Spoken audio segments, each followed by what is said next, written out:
I'm Jarvis Cocker, and this is a special version of Singing Together for Radio 4 in 4. This is the BBC Home Service for Schools. Singing Together. There's the note, and it's after 2. Ready? 1, 2. We're going on a musical journey. The date was September 1939. The BBC had all its preparations made for the autumn term of school broadcasts. That's Herbert Wiseman, the first presenter of Singing Together. Then came the war, and mass evacuation of children from their homes and schools. All school broadcasting stopped. Then somebody had a brainwave. What about broadcasting a few songs and encouraging all, no matter where they were, to take part? A title for such a series?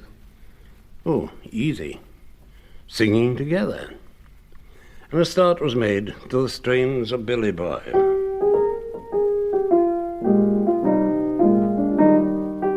Where have you been all the day, Billy Boy, Billy Boy?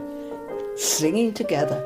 You switched it on and you started to sing and all the children joined in. During the war, Brenda Jenkins qualified as a teacher and was sent to work with evacuees who'd been taken in by a school in Mansfield. Because these little children, some of them, I'm afraid, some of them were very sad. They were only little to be away from their parents. So when it was music lesson, they would be looking forward to it because they could sing and enjoy themselves and forget about things that were difficult for them. Singing always helps. Singing Together was hugely popular, and it was that popularity that meant the programme, born out of wartime necessity, lasted over 50 years.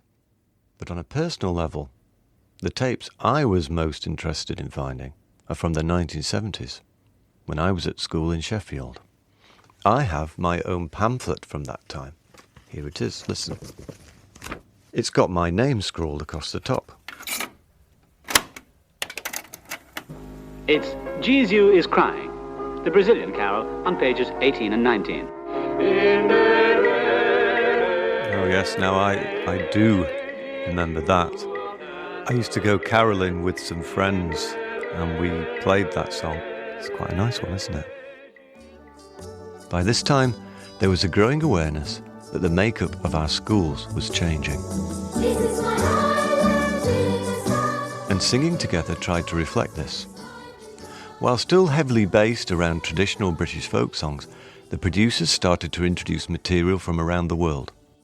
Lloyd Plummer was a school kid in Manchester in the 1970s. One of the ones I remembered was Carmiac, go Linstead Market, not a party could sell.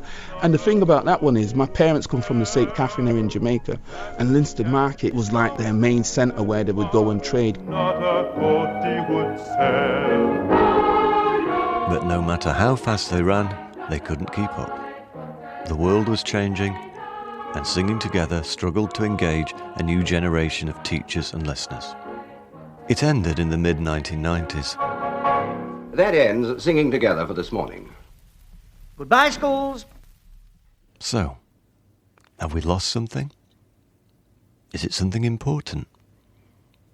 Remember Brenda, our wartime teacher, and that phrase, singing always helps?